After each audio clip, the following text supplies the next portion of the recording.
The man had his papers out on the prop table before 7 in the morning, because that was how these things were done in those years. Quietly, before the crew could see.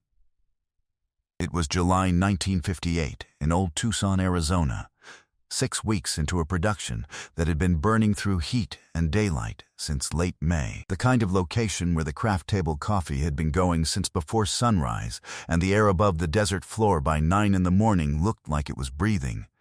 It came up off the Caliche so fast. A production manager named Gilman had driven out from the studio 2 days earlier with a folder on the seat beside him and a list of names. And this morning he was working his way through it. Hank Decker stood at the prop table and read his termination notice a second time. His hands did not shake. He set it down. In the far corner of the prop yard, near the firearm cases, a man in a plain canvas work shirt had arrived ahead of the crew. He was carrying something. Here is the story. Hank Decker had been working on film sets since 1937. Not in front of a camera. Behind them, in the shadow side of the frame where the real work of making a picture happens, the hours before the principals arrived and after they left, and the part of the day that did not appear in any trade paper. He was an armorer by training, a props man by practice, and by temperament, one of those men who understood that the work itself was the point. Not the credit for it. Not the proximity to the name at the top of the call sheet. Just the particular satisfaction of a job, understood completely and done without error. He had joined the studio system as an apprentice armorer at 24 years old and spent 21 years learning the mechanics of every firearm that passed through a Western picture. The timing and balance of a Colt single-action army, worn through daily handling until it moved like an extension of the hand. The way a Winchester lever needed to be padded at the lower tang, so a nervous actor on his third take wouldn't catch his thumb on the draw. The difference between a blank load that would read clean on camera and one that would send propellant across a set. He learned it the way craftsmen learn things. Slowly. By repetition, and by the occasional mistake that teaches you more than any instructor can. 14 pictures. 21 years on studio lots that smelled of sawdust and linseed oil and canvas in the morning, and hot metal and lamp oil in the afternoon. He knew the precise feel and weight of every principal firearm on a Warner Bros. Western before a director ever called action. And he knew the reflexes of the men who would be holding them on camera. 14 months before Gilman showed up in Old Tucson with his folder, Hank's wife Louise had suffered a stroke. She was 53 years old, and she had been healthy, and then she was not. The stroke came without warning, and it took the left side of her face and the use of her left hand, and it produced a care routine that ran 6 days out of 7, and a medical bill that Hank had been paying in envelopes since March of 1957. 1 month at a time. Whatever he could clear from his paycheck after his daughter's school fees and the rent on the Burbank house. He had taken no sick days. He had asked for no advance. He had not mentioned any of it to any producer, any production manager, any foreman on any crew, because in this world a man's hardships were his own to carry and not a weight to put on someone else's mourning. The termination notice on the prop table was effective that day. The language was polite. Budgetary reorganization below the line. Cost restructuring. Hank was one of 7 names. What the notice did not address was the clock. 7 more days of employment, the final week of the shoot, would trigger Hank's Guild health insurance continuation for the following 6 months. That extension would cover Louise's ongoing care. Without it, he would be looking at a balance he had no account left to pay from.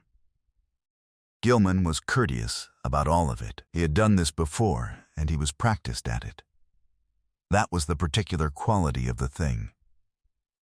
The morning crew was filing through the gate now. Grips and electricians and second unit hands, coffees in hand, moving with the economy of people who had been doing this long enough that the start of a day did not require much thought.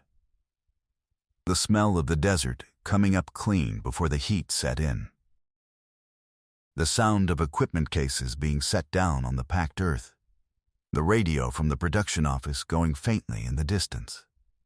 Nobody looked at the prop table. Nobody looked at Hank. At the firearm cases near the edge of the yard, the man in the canvas workshirt set down a canvas bag and placed a revolver on the table beside Gilman's folder. It was a Colt single-action Army. Not a prop, not a modified blank-fire version. An original, unmodified Peacemaker in working order, with a barrel finish worn honest by years of handling, and an action so smooth that anyone who knew firearms could see in 30 seconds that this gun had been maintained by someone who understood what he had. The production had been using a mix of period originals and close replicas for the principal shooting. For one specific close-up sequence, the director wanted an authentic, unmodified firearm. The real weight and action and the sound a genuine Colt makes when the hammer comes back, which is distinct from any replica and reads differently in tight close-up. The man in the canvas shirt had been asked about it 2 days earlier. He had said he would think about it. 2 of the grips near the cable cart had gone still. They were looking at their boots. The camera operator, who had been walking toward the first camera position, had stopped walking. The morning had gone the way mornings go when something is happening that the room does not know how to address. Gilman began to explain the documentation. The authorization process, the calls he would need to make before anything could be revised, which would of course take time, which he understood was inconvenient, but which was, he was sure they could all appreciate, simply the process. The man in the canvas shirt picked up the termination folder. He read it the way a man reads something he already understood before he opened it. He set it down. Hank. No weight in it, just the name. He waited. This yours? Hank said it was. Have you ever stood and watched a man be told that 21 years of steady, honest work wasn't enough to save one more week? If you've known someone who carried everything quietly and never asked for a thing, drop a comment below. This one is for them. The man in the canvas work shirt looked at Gilman. When he spoke, his voice did not rise. It had the quality of a decision already made, and of a man who was not in any particular hurry about it. Hank Decker has been preparing firearms on my pictures for 8 years. He is the reason there has not been a misfire on any set I've worked since 1950. That's not a courtesy arrangement. That's a debt I have not finished paying. He set the Colt down on top of the folder. You pull him today, I pull the production today. Every hour of downtime comes out of the delay budget, and you explain to the studio why the final week of a 6-week location shoot is sitting idle in the July heat. A pause. I need that firearm prepared for tomorrow's sequence. Hank's the only man on this crew who knows it well enough to do that. Your call. Gilman looked at the gun. He looked at the man in the canvas shirt. He picked up the telephone. The call lasted 6 minutes. When it was over, Gilman put the folder under his arm and walked out of the prop yard without saying anything further to anyone. Hank Decker remained on the production for the final 7 days of shooting. His Guild insurance continuation went through the following month. What he did not know until 2 weeks after the picture wrapped and he was back home in Burbank was that someone had arranged for Luis's outstanding medical balance to be cleared through a private account. The documentation described it as a reimbursement from a Guild hardship fund for armorers and propsmen, an entitlement that had existed since a Guild contract amendment in 1956 that most of the men who qualified had never been informed of. The paperwork was correct. The fund was real. The account it had been paid from was harder to trace. It takes a while before your own hands will believe what they are holding when something like that arrives in the mail. Howard Hawks had been standing 20 feet away when the conversation at the prop table took place. He had been looking through a camera viewfinder, checking the morning angle of the light on the Main Street facade. He had not moved. He had not spoken. When Gilman walked out of the prop yard, when the grips returned to the cable cart, when the camera operator resumed his walk toward the first camera position, Hawks kept his eye at the viewfinder for a long, still moment.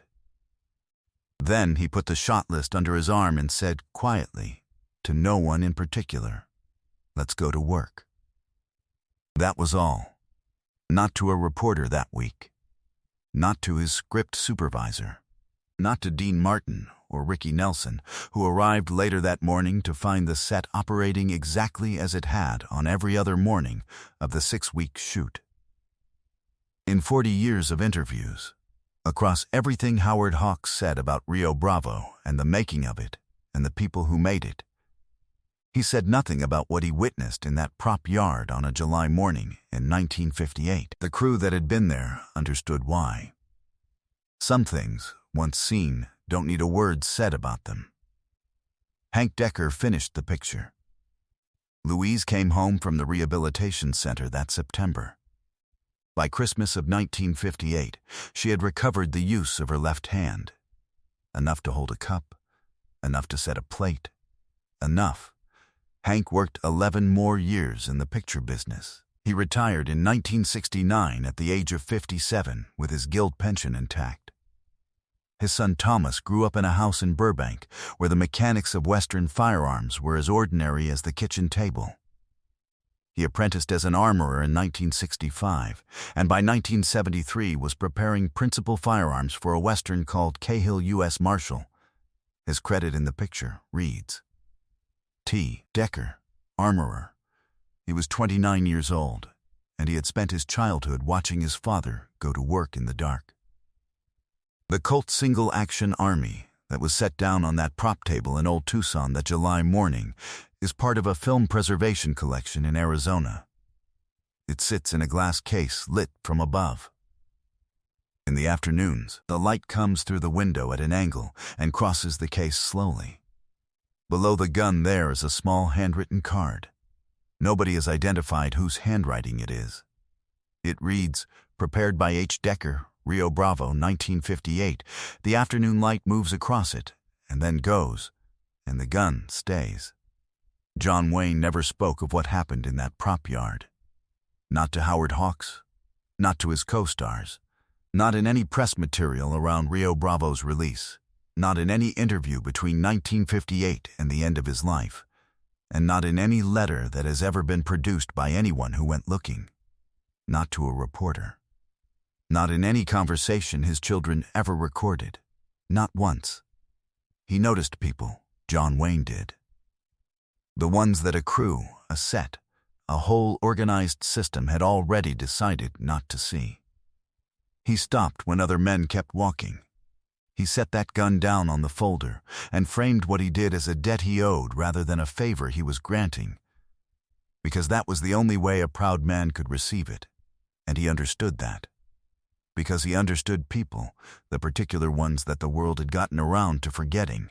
The measure of a man is not what he does when the room is full and the cameras are rolling. It is what he does at 7 in the morning in a prop yard in the July heat when no one is watching.